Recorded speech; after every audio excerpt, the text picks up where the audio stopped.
In my last video about why do Amish and Mennonite women wear head coverings, someone asked a question in the comments section about verse 10 and verse 15. I really appreciate you taking time to ask that question, and I'll do my best to try to answer it for you. I know, by the way, I'm answering this from Papua New Guinea. So let's turn to 1 Corinthians chapter 11. Verse 10. For this cause ought the woman to have power on her head because of the angels. This word power, where it says power on her head, can also be authority. So she should have authority or power on her head because of the angels. So there's something that happens in the unseen angelic realm. Angels notice when a woman covers her head. So not only do we notice it as human beings when a woman chooses to obey God and veil her head, but in the spiritual realm, angels are aware of this.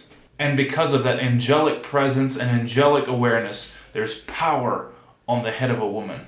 When she's in her rightful place, when she's under authority, it gives her power, it gives her authority, and it doesn't go unnoticed in the spiritual realm. In fact, it can be a tremendous protection for women. And I want a friend of mine from Queensland, Australia, to share a story with you to illustrate that. The story I'm about to share is about a relative of mine that was kidnapped and was taken away from her home and was going to be molested by her kidnapper. And he was unable to do anything with her and asked her to remove the head covering that she was wearing. And because of the protection that it gave to her, he was unable to touch her.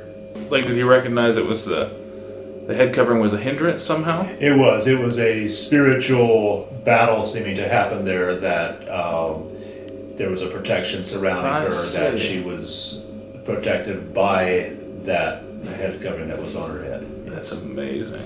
Yeah, thank you for sharing that. So moving on to verse 15. Verse 15 says, but if a woman have long hair, it is a glory to her, for her hair is given her for a covering.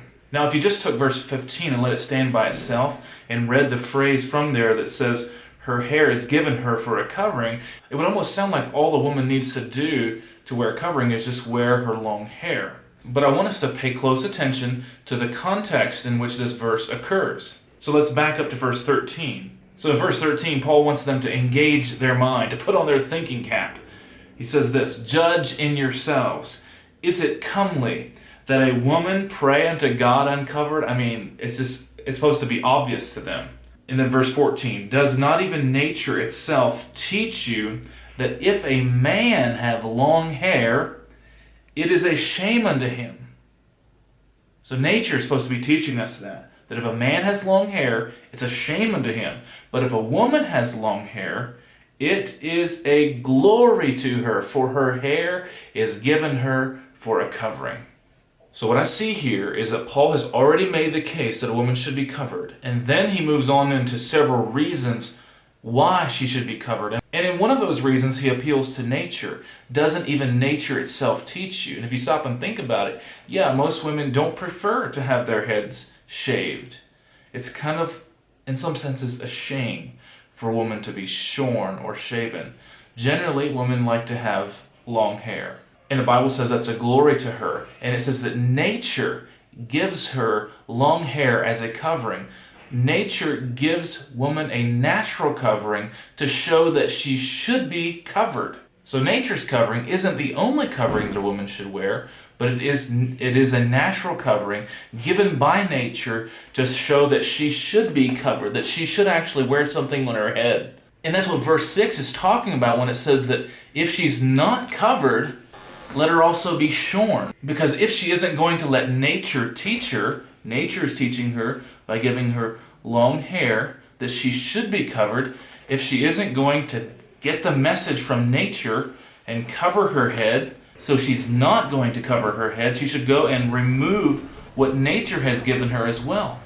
Because she's obviously not going with nature, because if she goes by what nature's teaching her, and nature gives her long hair for a covering, so if she gets the message, she will let nature teach her to be covered. So that's what verse 6 is saying. If she doesn't want to do that, she should go ahead and take off nature's covering, because she's going against nature.